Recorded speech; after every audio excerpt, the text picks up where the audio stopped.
के लिए सबसे ज्यादा जरूरत एक चीज की है और वो है positive atmosphere.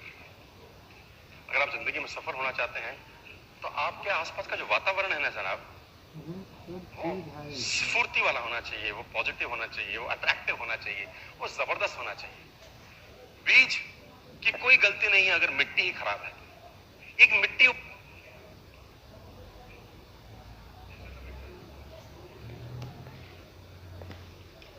Success is all about creating winning atmosphere for your team.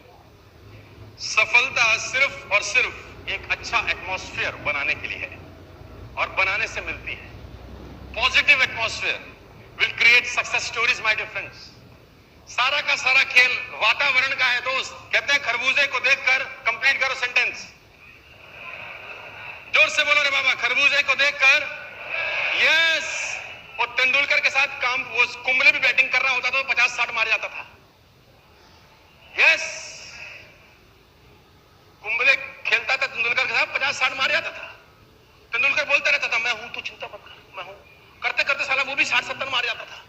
It's all about atmosphere. It's all about atmosphere my dear friends. Virat Kohli अगर किसी और टीम में होता, कीनिया की टीम में होता, जिम्बाब्वे की टीम में होता तो इतना शानदार प्लेयर नहीं होता था। It's all about winning atmosphere. Overall जो ऑरा है ना, ओवरऑल ऑरा, वो आपको सफल बनाता है या असफल बनाता है। समझाने का कोशिश करता हूं। मैं फिर चलता हूं कालखंड में, करीब करीब 10,000-15,000 साल पहले, एक युग में जिसको बोलते हैं द्वापर। क्या बोलते हैं? द्वापर। क्या हुआ द्वापर में? महाभारत हुआ है ना। महाभारत में एक एपिसोड है बहुत शानदार जो बहुत कुछ सिखाने के लिए है, और आप साथ लेके जाइए जितने लोग ऊपर बैठे हैं, जितने लोग नीचे बैठे हैं। महाभारत में एक एपिसोड हुआ कि उसमें एक मार्मिक टच है। हालांकि तो युद्ध हुआ तो दोनों तरफ से लोग मरे। 18 अक्षौणी सेना थी। 18 अक्षौणी। 18 अक्षौणी का मतलब, अब डिटेल में समझाने का मत बोलना कि एक अक्षौणी में कितने रथ होते हैं, कितने हाथी होते हैं, कितने घुड़सवार होते हैं। अब मत समझिए, मोटा मोटा समझिए। 18 अक्षौणी। 18 में 11 कौरवों के पास थी, 7 पांडवों के पास थी। मतलब पांडवों की सेना 7 अक्षौणी थी और कौरवों की सेना 11 थी। उनकी फालतू थी, कोई दिक्कत नहीं है। बहुत लोग मरे, करीब करीब 1 करोड़ लोग मरे महाभारत के युद्ध में। 1 करोड़ लोग उस जमाने के अंदर। पॉपुलेशन तब भी थी, हमको रोते रहते हैं 100 करोड़ हो गए, तब भी साला 1 करोड़। सो उसमें एक मार्मिक एपिसोड है। मार्मिक एपिसोड यह है कि अभिमन्यु वध उसका सबसे मार्मिक एपिसोड है कि अभिमन्यु को घेर के मारा गया। वो युवराज, एक युवक लड़का जो धनुर्धर था अपने पिता अर्जुन की तरह, उसको घेर के मारा गया उस प्रबल, और सबने मिल के मारा। और उसके अंदर कौरव पे सब बड़े से बड़े लोग थे। सब बड़े से बड़े लोगों ने अभिमन्यु को घेर के मारा। आपने ये जानकारी सुनी होगी, देखी होगी, कही होगी, कहीं ना कहीं पढ़ी भी होगी। लेकिन उस पर्टिकुलर एपिसोड में जो विलन बना उसका नाम था जयद्रथ। उसने अभिमन्यु वध तो नहीं किया, लेकिन मरे हुए अभिमन्यु को लातों से मारा। जयद्रथ ने मरे हुए अभिमन्यु पे लात मारी। वध में शामिल नहीं था, लेकिन उसने मरे हुए अभिमन्यु को लात मारी। और इतिहास ये बोलता है कि जब अभिमन्यु वध हो रहा था तो अर्जुन अवेलेबल नहीं थे वहां पर, कहीं और गए थे, किसी और युद्ध में थे। लंबी कहानी, उस पर नहीं जाता, लेकिन जो story of moral of the story है वो समझाना चाहता। जब अर्जुन लौट के आए भगवान कृष्ण के साथ, तो उसको पता चला कि मेरे बेटे अभिमन्यु का वध हो गया। लेकिन उसको दुख इस बात का नहीं था कि मेरे बेटे का वध हुआ। बोला तो रण क्षेत्र में योद्धा तो वीरगति को प्राप्त होते ही हैं, लेकिन उसको दुख ये हुआ कि मरे हुए को जयद्रथ ने लातों से मारा। उसने अंजलि में पानी लिया और ओथ ली। शाम को पहुंचा था कि अगले दिन सूर्यास्त से पहले अगर जयद्रथ का वध नहीं कर दूंगा तो अपने आप को जला डालूंगा, अग्नि में अपने शरीर को समर्पित कर दूंगा। अगर अगले दिन सूर्यास्त से पहले जयद्रथ को नहीं मारा मैंने। अब जैसे ही उसने ये घोषणा करी, एक गोल रखा, एक टारगेट रखा, दोनों सेनाओं में हड़कंप मच गया। कौरव प्रसन्न हुए और पांडव उदास। कौरव इसलिए प्रसन्न हुए कि एक दिन बचाना है बस जयद्रथ को। अगर एक दिन बचा लिया, अर्जुन मरा, खेल समाप्त हो जाएगा, क्योंकि मेन प्लेयर यही है। मेन प्लेयर तो वही था ना। और पांडव इसलिए परेशान हुए कि ये क्या कर बैठा, एक दिन न ढूंढ सके तो क्या होगा? अर्जुन गया, और अर्जुन गया तो खेल गया।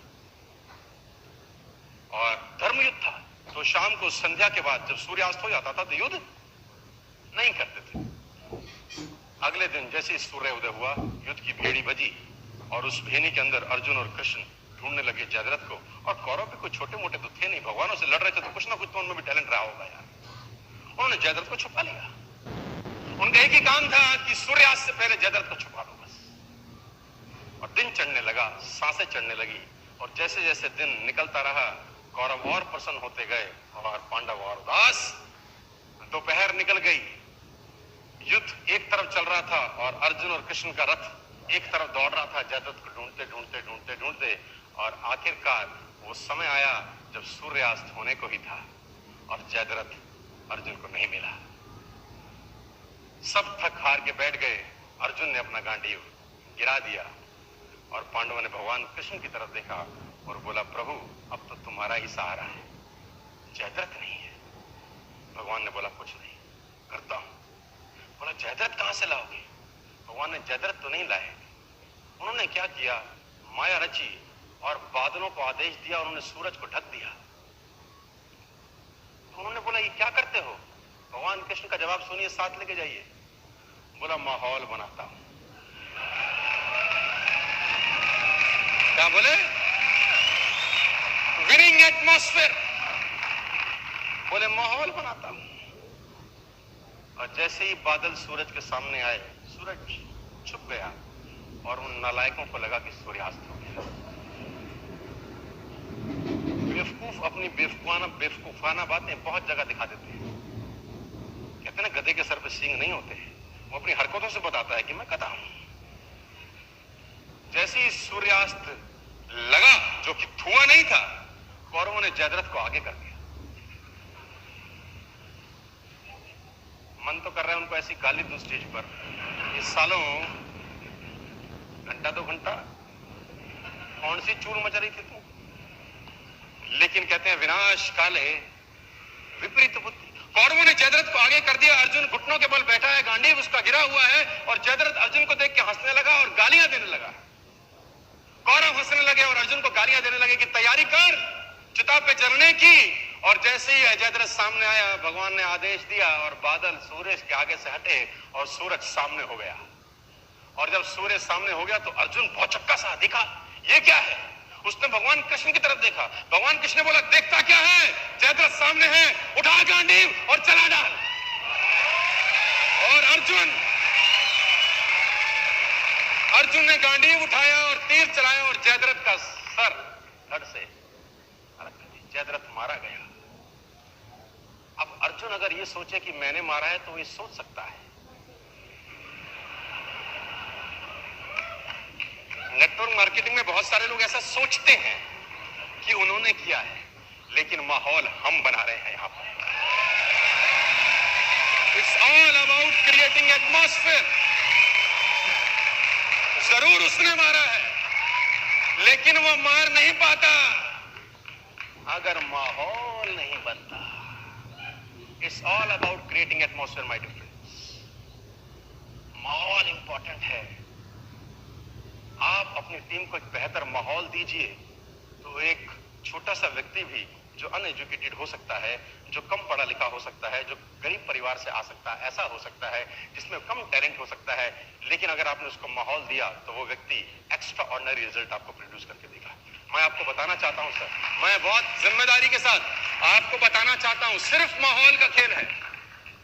बेकार लोगों को अच्छे माहौल में मैंने कामयाब होते देखा है 15 साल में, और अच्छे लोगों को बेकार माहौल में नालायक होते हुए देखा है मैंने अपने करियर के अंदर। It's all about atmosphere. समझली कुछ सूरज? समझली कुछ?